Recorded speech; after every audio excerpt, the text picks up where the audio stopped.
Welcome back to Carneades.org. Today we're going to be continuing with our series. This is not a series on postmodernism. In this video, we're going to be looking at what is paradigm shift, Thomas Kuhn, and postmodern science. Now, Thomas Kuhn is arguably the most influential philosopher of science of the 20th century. His work on how paradigm shift explained scientific revolutions changed our ideas of scientific progress and is the most cited academic publication of all time. Kuhn argued that theories must be tested against a paradigm or disciplinary matrix, and that science does not make cumulative progress, since a shifting of these paradigms can lead to phenomena which were explained by previous paradigms no longer being explained, a feature referred to as Kuhn loss. It may seem strange to be covering philosophy of science in a series on postmodernism, but Kuhn's theories of paradigm shift fit into many of the themes of postmodernism, and if anything, many ideas around metanarratives can be seen through the lens of paradigms and paradigm shift. Kuhn both demonstrated that science relies on paradigms, or arguably scientific metanarratives, but also doubted the metanarrative that science is currently making cumulative progress, or can make cumulative progress. His arguments show that given scientific theories cannot be judged outside of a paradigm, in much the same way that postmodernists argued art cannot be judged objectively only against a given movement or cultural background. Though Kuhn isn't taking for his kind of paradigm or movement the cultural context that one is existing in, rather he's taking a scientific paradigm, which is a very specific definition that we'll talk about here. First, we'll cover Kuhn's theories in brief. Check out my videos on the problem of underdetermination, or Kuhn versus presuppositionalism for more on these. And then we'll cover the connections between these views and postmodernism. So, unlike our previous theories, Kuhn was not responding to modernism so much, but rather to logical positivism.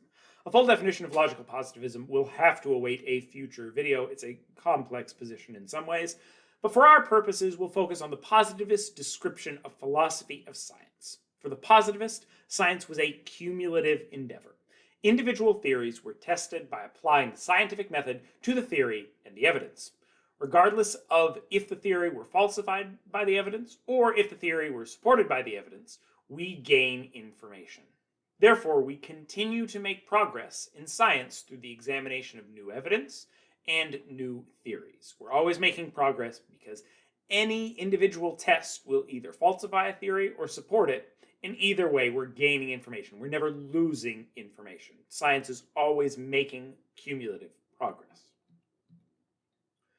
For the standard picture of philosophy of science at the time, there was no place for creativity or subjectivity. Everything was rational and determined. Science exposed cold, hard facts, regardless of your opinions about those facts. The process of doing science was an uncovering of these facts. At first glance, this case seems much stronger than the modernist case that there's an objectively right way to do art. Science seems like the kind of thing which is not subjective, which does not admit of cultural or institutional biases. However, Kuhn is widely considered to have proven this positive position completely and totally wrong. In his work, Kuhn documented the history of science and distinguished between periods of quote-unquote normal science, where individual theories were tested against the standard paradigm of beliefs, and revolutionary periods, where the background beliefs were discarded and replaced with new beliefs. Normal science goes about testing theories of explaining phenomena while holding background beliefs constant. A shift in these background beliefs, or paradigm, occurs when sufficient issues arise to lead us to think one or more, as they're often mutually reinforcing, of our background beliefs is incorrect. When that shift occurs, we may lose explanations for phenomena provided by those background beliefs. We'll look at an example here, but I would encourage you, check out my series on the problem of underdetermination, because this is dealing with exactly the same issue. So, to understand this, imagine you're coming home to your apartment after a long day at work. You have a set of background beliefs that helps you do this, such as, I live on the 3rd floor of Brook Park Apartments, I live in apartment C, I'm currently I live in Brook Park. I am currently on the 3rd floor. I'm currently in front of apartment C. I am at Brook Park. You're going to test some hypotheses based on this information. So, you start by testing the hypothesis, my door is locked, by checking the handle. You discover that the door is unlocked, and so list this theory as false. You next test the theory that your husband is home alone by calling his name. You are answered by a woman's voice, asking, hello? And concernedly list this theory as false as well. You see a woman's clothes on the floor you don't recognize, and form a new hypothesis. My husband is cheating on me. You burst into the bedroom to test this hypothesis and discover a partially dressed man and a woman that you don't recognize. You don't recognize either the man or the woman. At this point, you could continue to form new hypotheses that fit your background beliefs. 2 random people broke into my house, killed my husband, and are sleeping in my bed, etc. However, you could also undergo a paradigm shift and doubt your background beliefs. You walk outside and realize that you are in fact on the 2nd floor and discard your background belief that you were on the 3rd floor. You apologize to the couple and walk upstairs. In doing this, the hypotheses that you proved, that you didn't lock the door and that your husband isn't not home alone, must be discarded. Because as much as you thought you tested those hypotheses, given that one of your background beliefs being false was what drove those hypotheses to be falsified, you have no information. You haven't been to the 3rd floor yet, so you don't know if your door is locked. You don't know whether your husband is home alone or not. You don't even know if your husband is cheating on you or not. Because you were testing those based on a faulty background belief. Despite having tested them, you don't know if they're true or false because your background beliefs have changed. According to Kuhn, the same process happens in science. When we're doing normal science, we're testing our hypotheses against the evidence, using our background beliefs in order to do so. Testing if the door is locked, testing, calling and seeing if your husband is there, etc. But when we are doing revolutionary science, we're discarding and replacing background beliefs, questioning if you're even in the right apartment. When we're doing revolutionary science, we are underdetermined, and this is important, about which background beliefs to drop. You could have been in the wrong apartment, but on the right floor. You could have been on the wrong floor, or you could have been in the wrong building altogether. So we are irrational in terms of which background belief we must choose to drop, because we could drop any of them and become rational again, or have consistent beliefs again. And we experience Kuhn loss. You no longer have evidence for the claim that you didn't lock the door or that your husband was not home alone. You've lost the evidence for that because your background beliefs have changed. So we have Kuhn loss, and we have an irrational scientific method. We have an irrational choice of which background belief we should discard. So examples of this process can be found throughout the history of science. There once was a background belief in physics that no action could occur at a distance. This paradigm shifted with Newton's theory of gravity and the rise of classical mechanics. These background beliefs about classical mechanics shifted further and were later overturned by Einstein's theory of general relativity when sufficient concerns about the ability of Newtonian mechanics to explain a range of phenomena arose.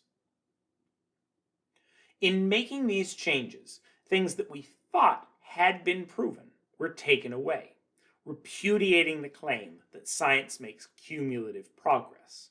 Those beliefs we thought we had tested and proven using classical mechanics were shown that we thought we had tested and shown this, but because we changed our background beliefs, we now need to design a new test, or we need to have a different test. And so we cannot test that. In the same way, to test if your door is locked, it didn't make sense to check the door on the 2nd floor. You have to check the door on the 3rd floor. For Kuhn, positions in different paradigms are incommensurable. We cannot measure them against each other. According to Kuhn, the claim of quote-unquote convergent realists who argue that science is making progress towards truth. That Newton's theories are Einstein's theories under specific circumstances, and therefore Einstein's theories are better, is wrong.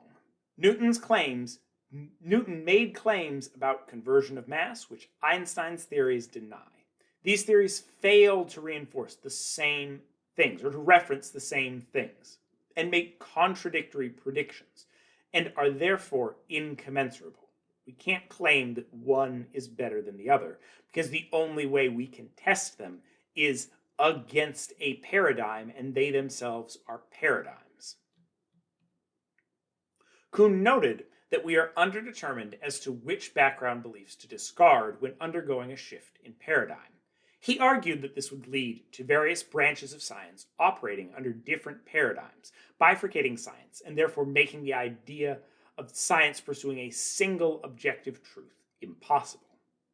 Others have taken this a step farther and have argued that in the face of underdetermination, bias often fills the gap, and those with power are the ones whose theories are preserved, while those out of power have their background claims discarded. Remembering that we could have discarded any number of our background claims, either that we were on the right floor, at the right apartment, or at the right building. And we had no way to determine that without testing a new hypothesis. Either way, it pushes against the notion that science is a fully rational and unbiased pursuit. Check out my video on Is Science Rational for more on this dispute. Kuhn's theories poke some large holes in the positivist claim that science is completely rational and making progress towards the truth. For Kuhn, while normal science may be rational given a particular paradigm, revolutionary science is often subjective, as determining a new paradigm is a subjective and irrational process that may lead to the splitting of scientific disciplines that use different paradigms. The fact that these paradigms can't be objectively compared, and the fact that no theory can be tested outside of a paradigm, mean that science is at least partially irrational. The fact that we lose theories and explanations when a paradigm shifts through Kuhn laws mean that even if science does make progress, it is not cumulative. We may be able to take steps forward, but we will necessarily take steps back. According to Kuhn, it is not teleological either, attempting to reach a single goal that perfectly describes everything, because inevitably science will split and fragment into different disciplines using different paradigms, which are incommensurable to each other. They cannot be compared or disputed across each other, and so you could never reunite into a single theory.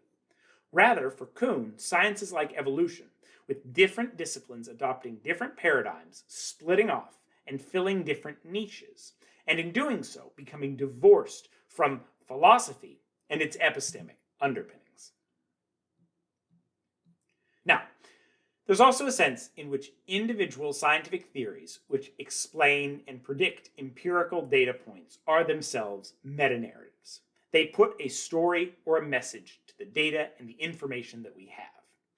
Kuhn's theories question whether there is an objectively right way to interpret individual data points, as given a different paradigm, we might draw different conclusions or a different theory to connect those data points and to make predictions in the future. This concern is as old as Hume's problem of induction. There are multiple theories which can explain past data completely, but offer different predictions for future data points. Postmodern philosophy of science is dubious of such theories, as they are a form of metanarrative, putting a single story behind individual data points, and that story might be falsified later if future data points show it to be unsupported. It's important to understand that Kuhn is not arguing that science should be incommensurable and underdetermined. He is not making the case that positivism is not something that would be great if it were true. Rather, he's making the case that no matter what we do, positivism is false. We cannot test scientific theories outside of paradigms. We cannot compare objectively scientific paradigms to each other to determine which one is better than the other. And therefore, we can't get to a point of objective truth or progress in science.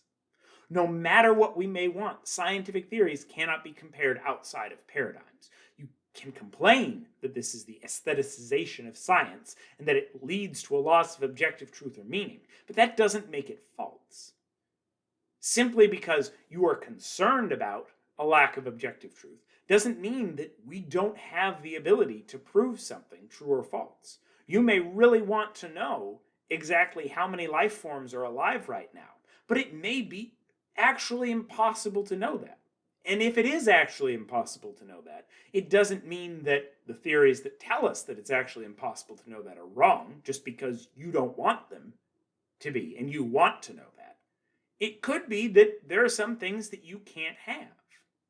Simply claiming that a particular conclusion is unwanted doesn't invalidate the argument. If I tell you a volcano is going to destroy your house, it's fallacious for you to say that can't happen because then I would have nowhere to live. Just because you don't like the conclusion of an argument does not make it incorrect.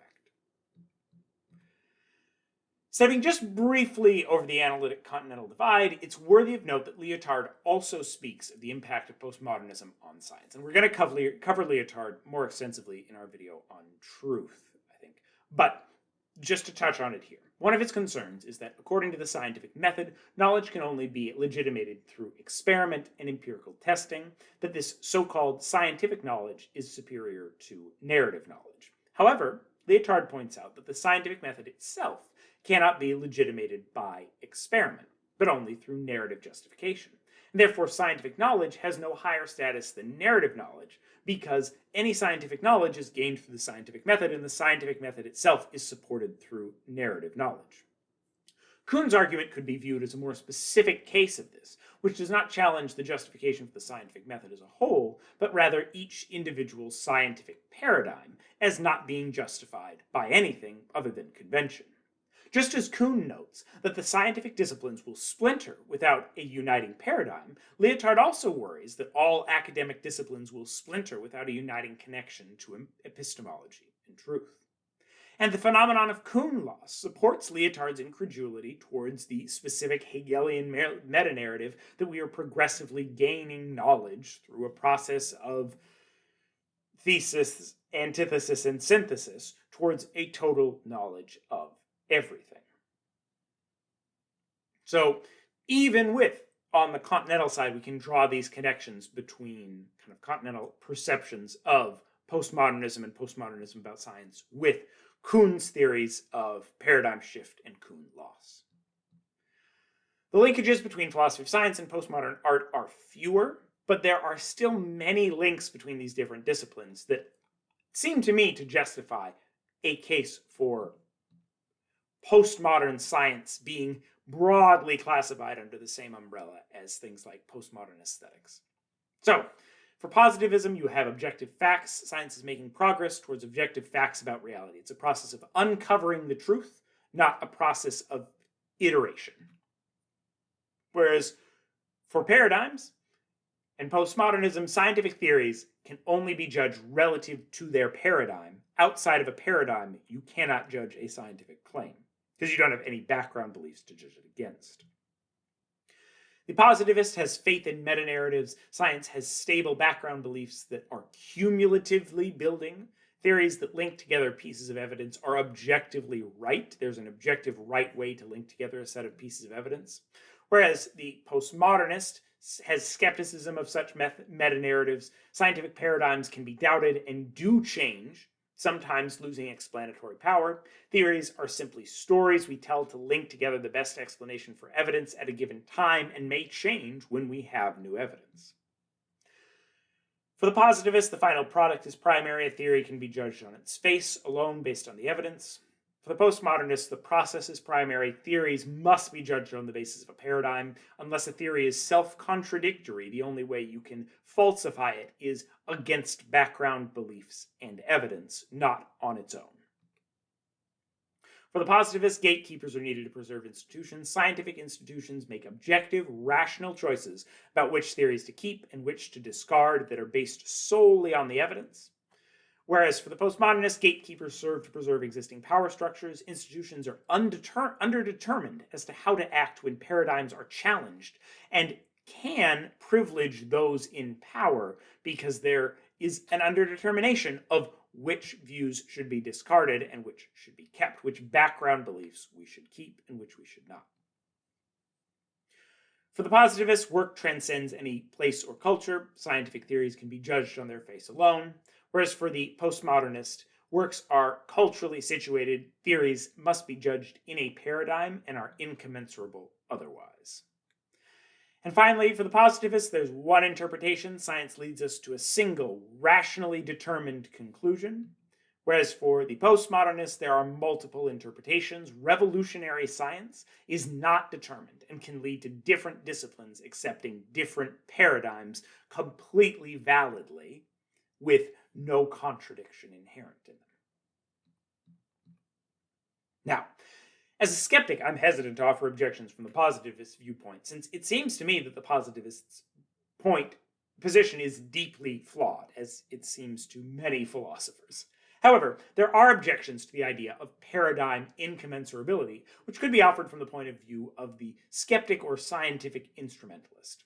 For the instrumentalist, science is useful for achieving goals, but scientific theories are not necessarily true. One could evaluate particular paradigms based on how effective they were at achieving a particular goal. For example, classical mechanics may not be useful in creating very small microprocessors as quantum mechanics. So we have certain paradigms that are useful in certain contexts rather than others. This does not mean that a particular paradigm is correct or can be judged as to its truth value against another paradigm, simply that a given paradigm can be judged based on its utility in a given scenario. And we can leverage this to determine which of the available paradigms we should objectively be using in any given scenario. Not to say that those paradigms are correct, but simply that they are the most useful for us to use given our particular constraints. This allows for the postmodernist concern that the truth of a paradigm cannot be compared with another, and that different areas of science may use different paradigms, while still providing for a method to objectively assess which paradigm is the best in which situation. An indirect skeptic acknowledges that even if you do not know something and suspend belief, you can't suspend action. Kuhn may have effectively argued that we cannot compare the accuracy of different paradigms, but that does not mean we're completely underdetermined as to which paradigm to act based on. We can still use the most useful paradigm, or what seems to be the most useful paradigm, for a given task until another more useful one comes along. And we can objectively assess the usefulness of a paradigm in terms of the apparent success of a project, even if we never know if that paradigm is right in comparison to some other paradigm. Whew. What do you think? Can we apply postmodernism to the philosophy of science? Generally, philosophers agree that logical positivism is dead, and Kuhn was at least partially responsible for killing it. That said, disagreements still exist around what kind of progress science makes, if it makes it at all, and the degree to which scientific revolutions are determined or underdetermined. Check out my series on the problem of underdetermination if you want more information on that. If you like this video, please do hit subscribe, hit the notification bell. We have a whole series on postmodernism going on for multiple months. It goes up to 14. We're moving more into the philosophical side of postmodernism, but if you're interested in some more of the aesthetic sides, those videos are earlier in the series, and we have them as well. So subscribe, hit the notification bell if you want to know when the new videos are coming out, or you just want to follow the channel. It'd be great. But overall, watch this video and more here at Carneades.org, and stay skeptical, everybody.